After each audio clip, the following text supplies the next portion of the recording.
नमस्कार साथियों, वर्तमान में जो ये संक्रमण काल चल रहा है, इसके अंदर हर घर की एक समस्या है कि ऑनलाइन क्लासेस के चलते हुए बच्चे घरों के अंदर जो माहौल है उसके अनुसार एडजस्ट नहीं कर पा रहे हैं और एक शिक्षक होने के नाते हमें भी ऐसी समस्याओं से रोज़ रूबरू होना पड़ता है। गार्जियन के फ़ोन आते हैं कि सर बच्चे के व्यवहार में बहुत ज़्यादा परिवर्तन आ गया है, चेंजेज आ रहे हैं, उसका ध्यान नहीं लग रहा है। तो ऐसी स्थिति में बच्चों में परिवर्तन क्यों आ रहा है, इसकी समस्याएं क्या है, इसके मुख्य कारण क्या है, वो आज हम चर्चा करेंगे। हमारे साथ मौजूद है इंटेलिजेंस काउंसलर और brain improver mister Pradeep Jadiwal. Pradeep ji, मैं पूछना चाहूँगा कि बच्चों के व्यवहार में जो परिवर्तन आ रहे हैं अभी वर्तमान में, इसके पीछे मुख्य कारण क्या है? दरअसल हम ये कह सकते हैं कि अभी जो चेंजिंग हुई है अपनी लाइफ स्टाइल के अंदर, जहाँ पे ऑनलाइन क्लासेज है वो सारी कुछ रन होने लगी है। अचानक से क्या हुआ है कि एक माहौल का चेंजिंग होना, तो यहाँ पे क्या होता है कि हर बंदे का जो दिमाग होता है वो पहले से पूरा का पूरा सेट रहता है और कहीं ना कहीं उसकी जो इंटेलिजेंस है वो उसके साथ भी चलती है। तो यहाँ पे जितने भी जो इस सिस्टम के अंदर बच्चे अब रन कर रहे हैं या फिर वो स्टडी कर रहे हैं, तो उनके अंदर क्या होता है कि जो व्यक्ति या फिर जो बच्चे इस चीज़ के लिए उनका इंटेलिजेंस पहले से तैयार था, वो तो इसके अंदर आसानी से सर्वाइव कर पा रहे हैं। पर उनके अलावा जिनका लेवल इस टाइप का नहीं था या फिर उनके जो ब्रेन की फ्रिक्वेंसी थी वो उस लेवल की नहीं थी, या फिर जैसे मान लो कि जिन पेरेंट्स के द्वारा बच्चों को हमेशा ये कहा जाता था कि ये तुम्हारे लिए सही नहीं है, ये तुम्हारे लिए सही नहीं है, ये नहीं है, तो वो बच्चे क्या है कि जज नहीं कर पाते कि इस टाइम हमें किस तरीके से लीड करना चाहिए, किस तरीके से हमें पढ़ना चाहिए। और उस वजह से क्या होता है कि ये प्रॉब्लम्स जो है कि उनके अंदर कमज़ोर या फिर दूसरे इम्पैक्ट उनके अंदर आना, जैसे मान लो कि लंबे टाइम तक मोबाइल का मिसयूज़ करना, उसके बाद में उनके जो आलस की प्रवृत्ति है वो बढ़ना, इरिटेशन आना, वो सारी प्रवृत्तियाँ उनके अंदर पास आ जाती है। जी। एक समस्या हमारे पास में रेगुलर जो आ रही है, गार्जियंस बताते रहते हैं, उनकी स्थिति ये रहती है, वो कहते हैं कि हमारा बच्चा जब पहले छोटे क्लास में था तो पढ़ने में बहुत ज़्यादा होशियार था, वो बहुत ज़्यादा क्रिएटिव था, प्रोग्राम्स में भाग लेता था, लेकिन अब जैसे जैसे वो बड़ा होता जा रहा है उसका व्यवहार बिल्कुल चेंज हो गया है। अब वो नए तो ढंग से घर वालों से बात करता है, नए पहले जैसे खेल कूद में रुचि लेता है, उसका वो अलग खोया खोया रहता है, गुमसुम रहता है। तो ऐसी स्थितियाँ उसके व्यवहार में ये परिवर्तन अचानक क्यों आ जाता है, इसके पीछे क्या कारण है? यहाँ पे मैं एक बात आपको बताना चाहूँगा कि हर बच्चे का दिमाग होता है वो अलग अलग सिस्टम के लिए बना होता है और उनकी जो 8 मल्टीपल टाइप इंटेलिजेंस होती है, जिनका मैं हर अपने वीडियो के अंदर डिस्कस करता हूँ कि एक व्यक्ति के अंदर 8 तरीके की जो है वो योग्यताएं पाई जाती है, जिनमें फर्स्ट जो है वो इंट्रोवर्ट होती है, सेकंड एक्सट्रोवर्ट होती है, फिर विजुअल हो गई, उसके बाद में लिंग्विस्टिक हो गई, उसके बाद में लॉजिकल हो गई, इसके बाद काइनेस्थेटिक हो गई, ठीक है, उसके बाद में अपना जो ऑडिटरी फील हो गया और ऑब्जर्वेशन नेचुरलिस्टिक हो गया। तो यहाँ पे क्या होता है कि इन 8 मल्टीपल इंटेलिजेंस में हर बच्चे का जो सिस्टम रहता है वो अलग अलग रहता है। किसी का इंट्रो पार्ट अच्छा होता है, किसी का एक्सट्रो पार्ट अच्छा होता है, किसी का लॉजिकल अच्छा होता है। अच्छा, मैं स्पेशली ये कहना चाहूँगा कि जिन बच्चों का पहले ध्यान वो चंचल थे या बहुत कुछ उनके अंदर जो सिस्टम उनका काम करता था या फिर वो आउटडोर एक्टिविटीज़ में अच्छे थे, वहाँ पे अगर उनको बार बार रोक दिया जाता है, एक्चुअल में वो उनकी स्ट्रेंथ का पार्ट होता है और हम उसको बार बार रोक देते हैं। आप देखोगे कि जो बच्चे आउटडोर एक्टिविटीज़ और वो सारा काम करते हैं वो पढ़ाई में भी होशियार होते हैं, क्योंकि वो अननेसेसरी जो प्रेशर होता है उसको मतलब अपने ऊपर हावी नहीं होने देते और वो अपना काम आउटडोर एक्टिविटी के साथ बखूबी कर देते हैं। यानी पेरेंट्स का क्या मानना है कि पेरेंट्स चाहते हैं कि हमारे बच्चे 5 से 6 घंटे पढ़े। तो आपको पता है कि स्कूल आप रन करते हो तो बच्चों को आप 6 घंटे तो वहाँ पे भी पढ़ा रहे हो, फिर एक मान लो टीचर उन्होंने अपॉइंट कर दिया, वो भी उसको पढ़ा रहा है। इतना कैपेसिटी उसके दिमाग का नहीं होता है। इसके लिए उसका स्ट्रेस लेवल डाउन करने के लिए उसको आउटडोर एक्टिविटी की सबसे ज़्यादा नीड होती है, पर हम उस एक्टिविटी को बार बार बंद कर देते हैं। कहने का मतलब है कि बच्चों को खेलने कूदने का पूरा मौका मिलना चाहिए और उनको जो आउटडोर स्पोर्ट्स है उनके अंदर गार्जियन को पूरा भागीदारी उनकी करवानी चाहिए। अगर इंडोर एक्टिविटी से ज़्यादा जो बच्चे आउटडोर एक्टिविटी करते हैं उनके दिमाग की जो फ्रिक्वेंसी रहेगी वो आप देखोगे कि इंडोर वालों से ज़्यादा रहेगी। जो मोबाइल में, टीवी में, इसमें अपना टाइम स्पेंड करते हैं, वहीं अगर वो आउटडोर एक्टिविटी में जा रहे हैं तो वो एक्चुअल स्ट्रेस लेवल को डाउन करते हैं और उनकी इंटेलिजेंस का मिसयूज नहीं होता। जी। अगर आपकी इंटेलिजेंस का मिसयूज होगा तो वहाँ पे आपके अंदर ये प्रॉब्लम क्रिएट होगी कि आप जो चीज़ याद कर रहे हो वो बाद में याद होनी बंद हो जाएगी, एफिशिएंसी डाउन हो जाएगी। प्रदीप जी, मैं आपसे एक बात पूछना चाहूँगा कि ये एक सबसे बड़ी समस्या हमारे सामने आती है यदि एक स्कूल संचालक होने के नाते भी और अभिभावक होने के नाते भी, कि बहुत बार ऐसा होता है कि बच्चों की जो रुचि होती है, उनकी जो हॉबीज होती है, वो फ्रिक्वेंटली चेंज होती रहती है। बहुत बार ऐसा होता है कि कोई बच्चा ऐसा होता है जो उसको पहले किसी खेल में बड़ी रुचि होती है, फिर अचानक वो खेलना कूदना बंद कर देता है और फिर उसकी गाने में रुचि हो जाती है। फिर ऐसा कुछ समय बाद ऐसा लगता है कि उसे गाने में भी रुचि नहीं है, किसी और काम में रुचि हो जाती है। या फिर ऐसा होता है कि बचपन में वो बच्चा ये कहता है कि मुझे बड़ा होकर के डॉक्टर बनना है, लेकिन जब वो 8, 9, 10 में आता है तो वो कहता नहीं मुझे तो इंजीनियर बनना है और मैं इसी क्षेत्र में आगे बढ़ूंगा, ये काम करूंगा। लेकिन जब वो 10th करता है तो उसके बाद अचानक वो ये कहने लग जाता है कि मुझे तो फौजी बनना है या मुझे पुलिस में जाना है। तो ये जो चेंजेज है वो बच्चों में अचानक कैसे आ जाते हैं? कोई वातावरण का प्रभाव होता है या कोई और कारण होता है? इसके लिए मैं आपको बताना चाहूँगा कि अपना जो ब्रेन होता है उसकी जो सिस्टम है वो मतलब जैसे जैसे आप देखते जा रहे हो वैसे वैसे वो चेंज होता रहता है। मतलब यहाँ पे आप खाली शॉर्ट टर्म के लिए किसी चीज़ को चेंज कर रहे हो, ना कि उसको एकदम रेगुलरली आप चेंज करना चाहते हो। यहाँ पे आपको मैं थोड़ा सा एक चीज़ बताना चाहूँगा कि एक अपना इंटरेस्ट होता है। इंटरेस्ट इन द सेंस वो क्रिएट होता है, या तो आपके फ्रेंड कोई काम कर रहे हैं तो आप उसको देख के और आपका भी इंटरेस्ट हो जाएगा कि मैं भी ऐसा करूं। बिल्कुल। या फिर किसी ने आपको बता दिया कि आप ऐसा कर लो, ये आपके लिए अच्छा रहेगा, तो वहाँ पे क्या होगा, कुछ टाइम के लिए अपना इंटरेस्ट जो है वो वहाँ पे बन जाएगा। भी अपने कहने का मतलब है कि अपना सामाजिक जो अपना वातावरण है उसका भी प्रभाव हमारी रुचियों के ऊपर, हमारे व्यवहार के ऊपर, हमारी हॉबीज के ऊपर पड़ता है। कि मैं ये देखता हूँ साहब मेरे चाचा जी एक इंस्पेक्टर और मैं उनको देखता हूँ तो मेरी रुचि बन जाती है कि मुझे भी पुलिस इंस्पेक्टर बनना है, वैसा भी जैसा बचपन में बच्चों के साथ होता है। लेकिन बड़े होते होते वो रुचियाँ चेंज हो जाती है। उसको अपन अगर देखते हैं कि अपने व्यक्तित्व से और उसकी हॉबीज को अपन कैसे कोरिलेट कर पाएंगे? अब इसमें क्या होता है कि आप जब उस रुचि के अंदर जा रहे हो वो हो गया आपका इंटरेस्ट। अब एक बहुत बड़ा पार्ट जो आज तक किसी पेरेंट्स ने सोचा भी नहीं होगा कि ऐसा हो सकता है। आपको मैं एक चीज़ बताता हूँ, इंटरेस्ट और इंटेलिजेंस। इंटेलिजेंस मीन्स अभी अपन ने बात की थी कि 8 मल्टीपल टाइप इंटेलिजेंस होती है। तो इंसान का इंटरेस्ट और इंटेलिजेंस में वो कभी भेद नहीं कर पाते कि कौन सी मेरी इंटरेस्ट है और कौन सा मेरा इंटेलिजेंस है। बिल्कुल। हम क्या करते हैं, किसी भी काम को करने के लिए इंटरेस्ट के तौर पे उस फील्ड में चले जाते हैं जी। जब उस फील्ड में अपन चले जाते हैं उसके बाद अपने को पता चलता है कि हमारा जो बैकअप सपोर्ट जो इंटेलिजेंस है वो हमें वहाँ पे सरवाइव करने के लिए सपोर्ट कर रहा है या नहीं कर रहा है। अपन एक एग्जांपल ले लेते हैं कि एक बच्चा है वो ये चाहता है कि मैं खिलाड़ी बन जाऊँ, ठीक है। अब खिलाड़ी वो चाहता है कि मैं क्रिकेट का खिलाड़ी बनूँ, तो सबसे पहले देखो कौन कौन सी इंटेलिजेंस उसको चाहिए। सबसे पहले एक्सट्रोवर्ट चाहिए उसको, ताकि वो टीम प्लेयर बन सके, ठीक है। सेकंड चीज़ उसको चाहिए काइनेस्टिक, जिसमें फुल बॉडी मूवमेंट उसका अच्छा रहे, हाथों का दिमाग का कोऑर्डिनेशन है वो एकदम प्रॉपर रहे, जिससे वो जो काम चाहे वो कर सके।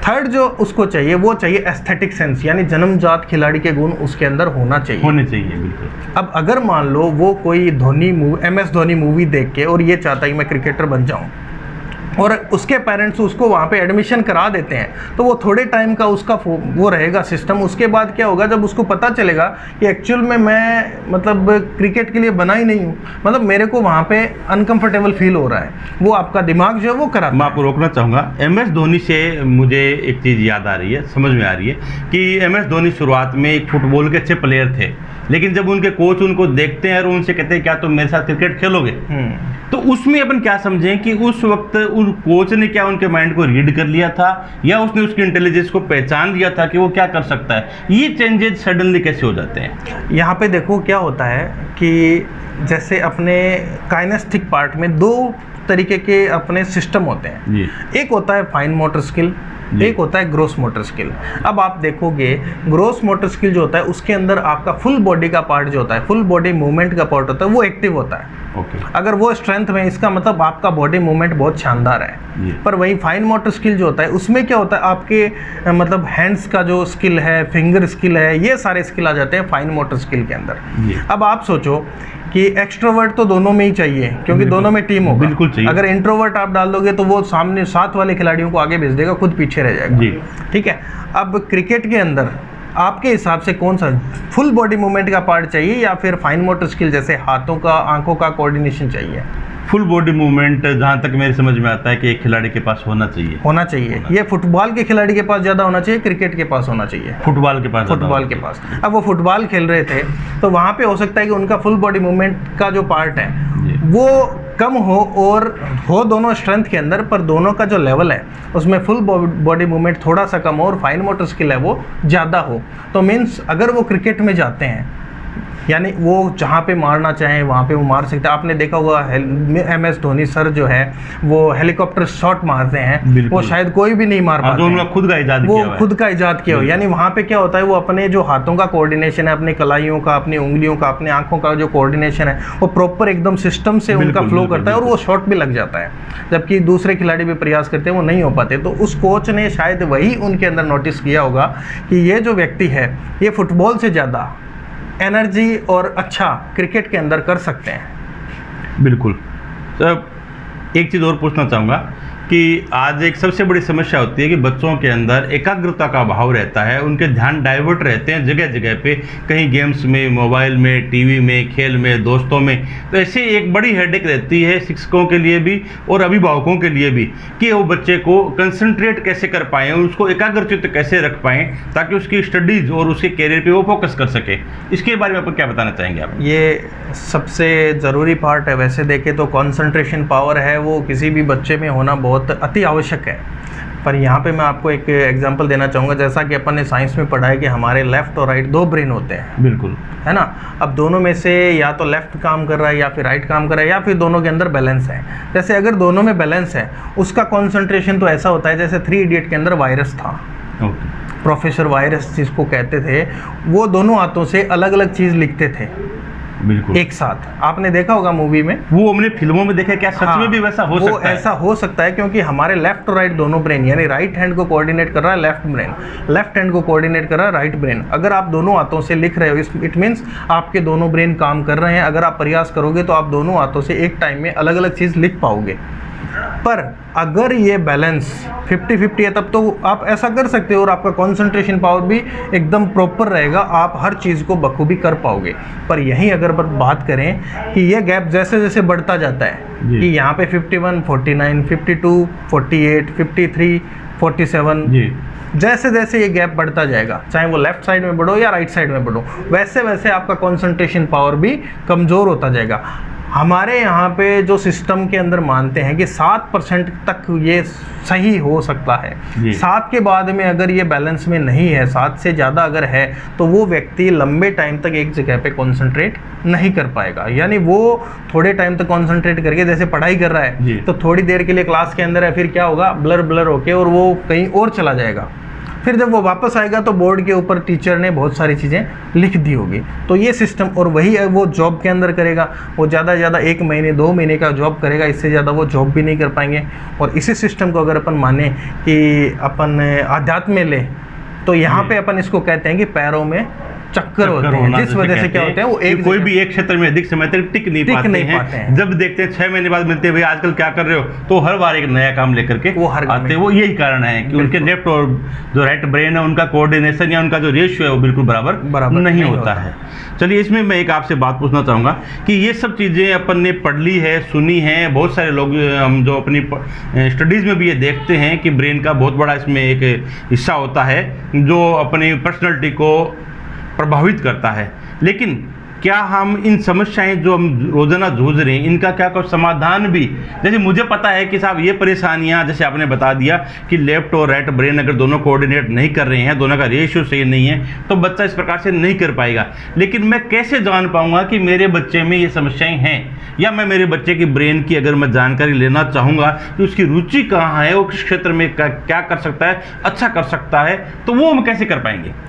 इसके लिए हमारी ऑर्गेनाइजेशन गुड लक फाउंडेशन के अंदर एक इंटेलिजेंस टेस्ट किया जाता है जिसको पिछले 6 साल से रन किया जा रहा है जिसके अंदर हम पर्टिकुलर किसी भी बच्चे का इंटेलिजेंस टेस्ट के अंदर ब्रेन मैपिंग करते हैं।